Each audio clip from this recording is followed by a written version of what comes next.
Šis mums tāds interesants pasākums. Mēs mēģinām daļu no mūsu mehanizētās brigādes pārvietot vienā no virzieniem un paskatīties, ko tas mums nozīmē no loģistikas viedokļa, no nodrošinājuma puses, no koordinācijas ar Latvijas dzelzceļu. Un, līdz ar to tas ir savā ziņā arī tāds dažas lietas jaunas mums. Mēs pamēģinam arī mūsu mobilo rampu.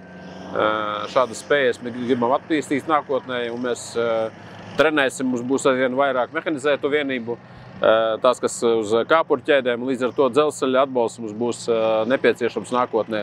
Gan mūsu mehanizēto vienību, gan arī sabiedroto vienību pārvietošanai Latvijas teritorijā. Ja man tāda izdevība būtu, es gribētu pateikties Latvijas dzelzceļam par pretimnākšanu un to sadarbību, jo viņi ļoti operatīvi norēģēja uz mūsu interesi.